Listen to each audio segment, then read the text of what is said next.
In an era of Vikings and Normans, a man destined for greatness was born. It was the 10th century, a turbulent time in history. The Viking Age was in full swing, with Norse seafarers setting sail from Scandinavia, reaching far and wide. Their influence felt across the continents. Meanwhile, in northern France, the Normans were rising, their prowess in battle making them a formidable force to reckon with. England, on the other hand, was in a state of political flux.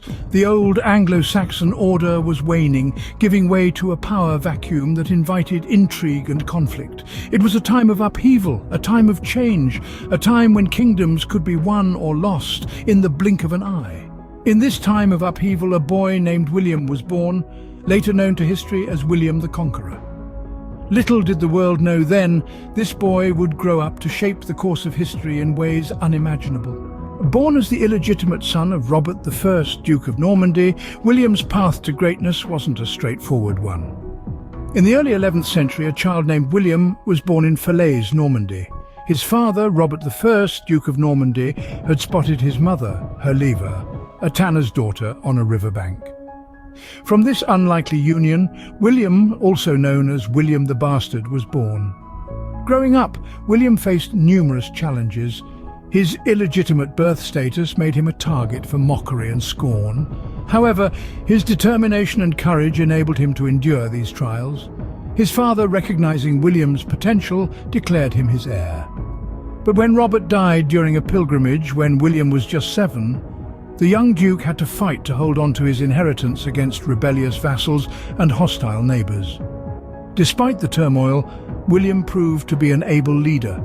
He quelled rebellions, navigated political intrigues, and managed to keep his duchy intact.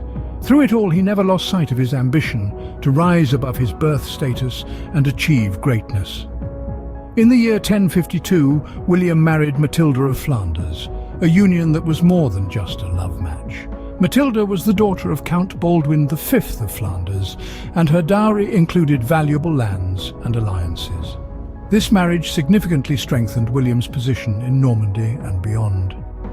With his duchy secure, William began to cast his gaze across the English Channel. The child of a tanner's daughter was now a powerful duke, but he had his sights set on an even greater prize, the throne of England. But it was the death of Edward the Confessor, King of England, that set the stage for William's most famous conquest. His claim to the English throne was a distant one, but William was not deterred. He prepared for the battle that would change the course of history, the Battle of Hastings. But that is a story for another time. The year 1066, the Battle of Hastings, a date and place forever etched in the annals of history, a pivotal moment that would shape the destiny of England and Europe as a whole. On one side, we had Harold Godwinson, the Anglo-Saxon King of England, and on the other, the ambitious Duke of Normandy, William the Conqueror. The day was grueling, marked by fierce combat and strategic maneuvers. William's clever use of feigned retreats and the deadly rain of arrows played a crucial role in turning the tide of the battle. The death of King Harold, purportedly by an arrow to the eye, sealed England's fate.